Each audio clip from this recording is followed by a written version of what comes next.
Halo semuanya, selamat pagi, siang, sore, dan malam. Saya adalah Susi Caroline Ramban dari kelas 10 IPS 2 dan saya akan menceritakan tentang Yohanes Pembaptis. Dari kitab Yohanes, bab 3 ayat 1 sampai 20.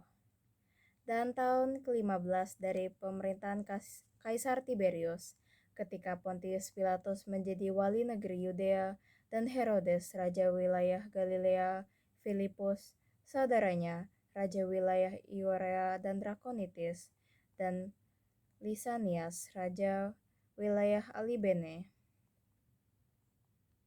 Pada waktu Hanas dan Kayafas menjadi imam besar, datanglah firman Allah kepada Yohanes, anak Zakira, di padang gurun. Maka datanglah Yohanes ke seluruh daerah Yordan dan menyerukan, "Bertobatlah dan berikanlah dirimu dibaptis, dan Allah akan mengampuni dosamu, seperti ada tertulis dalam kitab nubuat Yesaya." Ada suara yang berseru di padang gurun, "Persiapkanlah jalan untuk Tuhan, luruskanlah jalan baginya."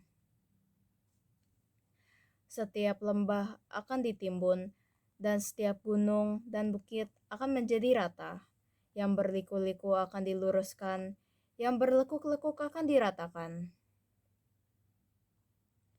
Dan semua orang yang melihat keselamatan yang dari Tuhan, lalu ia berkata kepada banyak orang yang datang kepadanya untuk dibaptis, katanya, "Hai kamu ketularan ular beludak, siapakah yang mengatakan kepada kamu melarikan diri dari murka yang akan datang? Jadi hasilkanlah buah-buah yang sesuai dengan pertobatan, dan janganlah berpikir dalam hatimu, Abraham adalah bapa kami, karena aku berkata kepada kamu, Allah dapat menjadikan anak-anak bagi Abraham dari batu-batu ini. Kapak sudah tersedia dalam akar pohon, dan setiap pohon yang tidak menghasilkan buah yang baik akan ditebang dan dibuang ke dalam api." Orang banyak bertanya kepadanya, "Jika demikian, apakah yang harus kami perbuat?" Jawabnya, "Barang siapa yang mempunyai dua helai baju, hendaklah ia membaginya dengan yang tidak punya. Dan barang siapa yang mempunyai makanan, hendaklah ia berbuat juga demikian."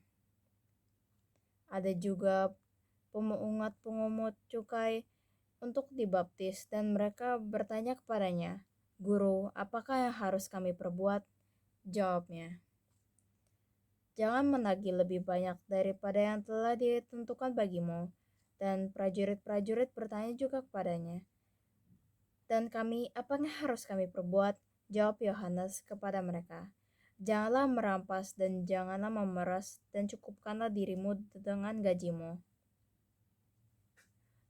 Tetapi mereka, orang banyak yang sedang menanti dan berharap, dan semuanya yang bertanya kepadanya dalam hati tentang Yohanes, kalau ia adalah orang yang datang kepadanya untuk dibaptis, katanya, "Hai kamu ketularan ular beludak, siapakah yang mengatakan kepada kamu melarikan diri dari murka yang akan datang? Jadi hasilkanlah buah-buah yang sesuai dengan pertobatan, dan janganlah berpikir dalam hatimu, Abraham adalah bapa kami, karena aku berkata kepada kamu, Allah dapat menjadikan anak-anak bagi Abraham dari batu-batu ini. Kapak sudah tersedia dalam akar pohon, dan setiap pohon yang tidak menghasilkan buah yang baik akan ditebang dan dibuang ke dalam api." Orang banyak bertanya kepadanya, "Jika demikian, apakah yang harus kami perbuat?" Jawabnya, "Barang siapa yang mempunyai dua helai baju, hendaklah ia membaginya dengan yang tidak punya. Dan barang siapa yang mempunyai makanan, hendaklah ia berbuat juga demikian." Ada juga pemungut cukai untuk dibaptis, dan mereka bertanya kepadanya, "Guru, apakah yang harus kami perbuat?"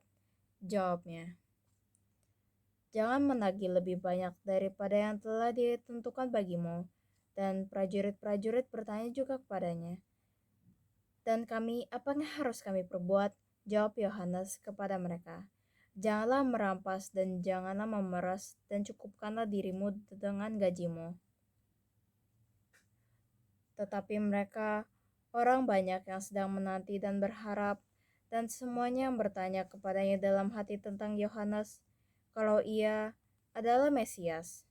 Yohanes menjawab dan berkata kepada semua orang itu, Aku membaptis kamu dengan air, tetapi yang lebih berkuasa daripadaku yang akan datang dan membuka tali kusutnya pun aku tidak layak. Ia akan membaptis kamu dengan Roh Kudus dan dengan api. Alat pemampi sudah di tangannya untuk membersihkan tempat peningkirnya dan untuk mengumpulkan gandumnya ke dalam lubuknya. Tetapi debu jerami itu akan dibakarnya dalam api yang tidak terpadamkan. Dengan banyak nasihat lain dari Yohanes memberitakan Injil kepada banyak. Akan tetapi setelah ia menegur raja wilayah Herodes karena peristiwa Herodias, istri saudaranya, dan karena segala kejahatan yang telah dilakukannya, raja itu menambah kejahatan dengan memasukkan Yohanes ke dalam penjara. Jadi cerita inti yang bisa saya ambil dari cerita Yohanes Pembaptis adalah Yohanes Pembaptis itu seorang yang diutus oleh Allah Bapa untuk meluruskan jalan-jalan manusia yang telah diperbuatkan sehingga saat ini dan untuk memimpin manusia-manusia ke jalan yang benar. Terima kasih telah mendengarkan cerita untuk Yohanes Pembaptis dan singkatnya. Terima kasih, semoga bisa menonton kembali.